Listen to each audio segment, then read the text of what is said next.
মৰমৰ ছাত্ৰ-ছাত্ৰীসকল তোমালোক সকলোকে আমাৰ এই চেনেলটোলৈ পুনৰবাৰ স্বাগতম জনাইছোঁ। বহুতো ছাত্ৰ-ছাত্ৰীয়ে নেৰিটছ এক্সামৰ প্ৰিভিয়াছ ইয়েৰৰ কুৱেশ্যন পেপাৰ সুধি আছিলে, গতিকে মই তোমালোকৰ বাবে এখন কুৱেশ্যন পেপাৰ লৈ আহিছোঁ। তোমালোকে এই কুৱেশ্যন পেপাৰখন এইবাৰৰ পৰীক্ষাৰ কাৰণে চাব পৰা। তোমালোকৰ এনেকুৱা ধৰণৰ কুৱেশ্যন এইবাৰৰ পৰীক্ষাত আহিব। প্ৰথমতে দিছে choose the correct tense. He ran away because he was afraid. এই যিখিনি খালী ঠাই আছে, এই খালী ঠাইখিনিত এই অপশ্যনবিলাকত থকা টু ন' হ'ব, টু কেম হ'ব, ৱাজ হ'ব, এই অপশ্যনবিলাকৰ কোনটো হ'ব তোমালোকক বিচাৰি উলিয়াই লিখিবলৈ দিছে। ঠিক আছে, 2 নম্বৰত দিছিল দ্য অপজিট অফ ভেকেণ্টিজ। এই যিটো VACANT ৱাৰ্ড আছে ভেকেণ্ট, এই ৱাৰ্ডটোৰ অপজিট অৰ্থাৎ বিপৰীত অৰ্থবোধক শব্দটো লিখিব দিছে। অপশ্যনবিলাক দিছিলে অকুপাইড, এনেকুৱা ধৰণৰ অপশ্যনবিলাক ইয়াতে দি থোৱা আছিল। যিটো শুদ্ধ হয় সেইটো তোমালোকক বিচাৰি উলিয়াই লিখিব দিছে। তো ইংলিছ গ্ৰামাৰত তোমালোকৰ 10 নম্বৰ থাকে। ঠিক আছে, 10টা প্ৰশ্ন থাকে, 2 নম্বৰকৈ টোটেল। ইংলিছ গ্ৰামাৰত তোমালোকৰ 20 নম্বৰ ইংলিছ গ্ৰামাৰত থাকিব। 3 নম্বৰ দিছিল এ ৰাইটিং হুজ ৰাইট ইজ নট নন। এইটো কি হ'ব? এননমাছ হ'ব। অপশ্যন চি হ'ব কাৰেক্ট এনচাৰ। এনেকুৱা ধৰণে আনচাৰসমূহ তোমালোকে বিচাৰি উলিয়াই লিখিব লাগিব। 4 নম্বৰ দিছিল choose the past participle of the word go' is. Go' ৱাৰ্ডটোৰ পাষ্ট পাৰ্টিচিপল কি হ'ব সুধিছে। গন হ'ব, ৱেণ্ড হ'ব, গ'জ হ'ব নে নান, অৰ্থাৎ ওপৰত এটাও নহয়। ঠিক এনেধৰণে আনচাৰসমূহ তোমালোকে বিচাৰি উলিয়াব লাগিব। গতিকে তোমালোকে কিমান বছৰত পঢ়ি আছা কমেণ্ট ছেকশ্যনত জনাবা, আৰু উত্তৰখিনি যদি কৰি দিব লাগে কমেণ্ট এটা কৰিবা। আমি চেষ্টা কৰিম তোমালোকক উত্তৰখিনি কৰি দিবলৈ। গ্ৰামাৰৰ এটা আহিব, যেনে চোৱা চুজ দ্য কাৰেক্ট ডিটাৰমিনাছ। ইয়াৰ পৰা কাৰেক্ট ডিটাৰমিনাছটো বাছি উলিয়াবলৈ দিছে। I can depend on these friends I have. ইয়াতে এ ফিউ হ'ব, দা ফিউ হ'ব নে নান, এটাও নহয়, আমাক সুধিছে।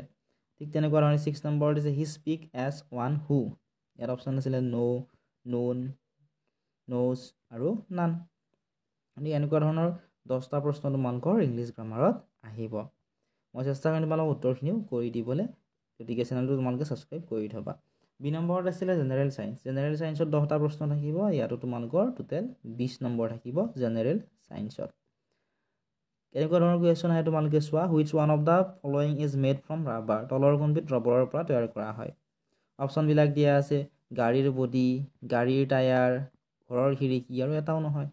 গতিকে কি সুধিছে, তলৰ কোনবিধ ৰবৰৰ পৰা তৈয়াৰ কৰা। ৰবৰৰ পৰা তৈয়াৰ কৰা কি হ'ব? টায়াৰ অফ এ কাৰ, গাড়ীৰ টায়াৰ। গতিকে অপশ্যনেই হ'ব শুদ্ধ উত্তৰ। এনেধৰণে তোমালোকে আনচাৰসমূহ উলিয়াব লাগিব। 2 নম্বৰ চোৱা nylon is made from these. Nylon উৎপন্ন কিহৰ পৰা কৰা হয়? এনিমেলছৰ পৰা, প্লাণ্টছৰ পৰা, পেট্ৰলিয়ামৰ পৰা নে এটাও নহয়। নাইলন ক'ৰ পৰা উৎপন্ন কৰা হয়? পেট্ৰলিয়ামৰ পৰা। অপশ্যন চি হ'ব শুদ্ধ উত্তৰ। এনেকুৱা ধৰণে তোমালোকৰ বিজ্ঞানৰ প্ৰশ্নসমূহ আহিব। তোমালোকক যদি নেৰিটছ এক্সামৰ কাৰণে নোটছ আৰু PDF লাগে, তোমালোকে স্ক্ৰীনত দেখা হোৱাটছআপ নম্বৰটোত মেছেজ কৰিবলৈ নাপাহৰিবা। আমি তোমালোকক নোটছ আৰু PDFখিনি দি দিম। 3 নম্বৰত আহিব তোমালোকৰ জেনেৰেল মেথমেটিক্স। জেনেৰেল মেথমেটিক্সৰ 10টা কুৱেশ্যন থাকিব। ইয়াতো তোমালোকৰ টোটেল 20 নম্বৰ। ঠিক আছে, কি দিছে চোৱা 7 আৰু 3 পূৰ্বপদৰ পৰা 4 বিয়োগ কৰি পোৱা অনুপাতটো উলিয়াব দিছে। নেক্সট 2 নম্বৰত দিছিল তলৰ কোনটোক 5ৰে পূৰণ কৰিলে পূৰণফলটো এটা পূৰ্ণ ঘন সংখ্যা হ'ব। গতিকে এনেকুৱা ধৰণৰ 10টা কুৱেশ্যন তোমালোকৰ মেথমেটিক্সৰো পৰীক্ষাত আহিব। নেক্সট জেনেৰেল নলেজৰ সাধাৰণ জ্ঞানৰ কুৱেশ্যন আহিব, যেনে right to education act was passed on. ডেছ চনত শিক্ষাৰ অধিকাৰ আইন গৃহীত হৈছিল। কিমান চনত? 2000 সম্ভৱতঃ 9 চনত। ঠিক আছে, গতিকে তোমালোকে জেনেৰেল নলেজৰ কুৱেশ্যনসমূহ চাব লাগিব। নেক্সট চোৱা কুৱেশ্যনটো the first public sector oil refinery in India is. ভাৰতৰ ৰাজহুৱা খণ্ডৰ প্ৰথম তেল শোধনাগাৰটো কোনটো সুধিছে। অপশ্যন আছিলে ডিগবৈ, নুনমাটি, নুমলীগড় আৰু এটাও নহয়। এনেকুৱা ধৰণৰ প্ৰশ্ন তোমালোকৰ আহিব।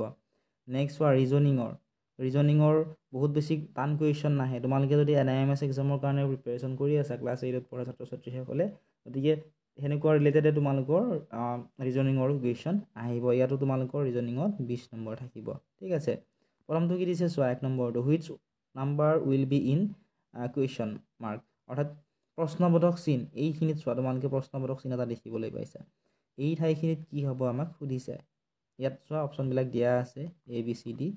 গতিকে এইকেইটাৰ কিবা এটা মিল আছে, এই তিনিটাৰ কিবা এটা মিল, এইটোৰ কিবা এটা মিল আছে। ঠিক একেধৰণৰ মিল থকা এটা বিচাৰি উলিয়াই আমি সংখ্যা ইয়াতে এটা বহুৱাব লাগিব এই অপশ্যনকেইটাৰ পৰা। ঠিক আছে, এনেকুৱা ধৰণৰ কুৱেশ্যন তোমালোকৰ ৰিজনিঙৰ আহিব। তাৰপিছত আহিব পিকচাৰ ডিটেকশ্যন। বহুতো ছাত্ৰ ছাত্ৰীয়ে নাজানে, কাৰণ পিকচাৰ ডিটেকশ্যনৰ কুৱেশ্যন প্ৰায়ে পৰীক্ষাত কমকৈ আহে। পিকচাৰ ডিটেকশ্যন কেনেকুৱা কুৱেশ্যন চোৱা, কাষৰ ছবিত দিয়া ভাৰতীয় ৰাজনীতিবিদগৰাকীৰ নাম কি? অৰ্থাৎ ইয়াত তোমালোকক এনেকুৱা ধৰণে একোজন ব্যক্তি বা যিকোনো এটা বস্তুৰ তোমালোকক চিত্ৰ এটা দিয়া থাকিব, সেই চিত্ৰটো কি তোমালোকক সুধিছে, যেনে এই চিত্ৰটোত থকা মানুহজন কোন, এই অপশ্যনবোৰৰ পৰা তোমালোকক বাছি উলিয়াবলৈ দিছে। গতিকে আশা কৰিছোঁ তোমালোকে গম পালা পিকচাৰ ডিটেকশ্যন কি। এনেকুৱা ধৰণৰ ছবিবোৰ থাকিব, এই ছবিটোত থকা ব্যক্তি বা বস্তুটোৰ নাম তোমালোকক পৰীক্ষাত লিখিবলৈ দিব। এইখিনি আছিল আজিৰ এই ভিডিঅ'টিত। যদি ভিডিঅ' চাই ভাল পাইছা ভিডিঅ'টি লাইক কৰি দিয়াৰ লগতে চেনেলটো ছাবস্ক্ৰাইব কৰি দিবলৈ নাপাহৰিবা।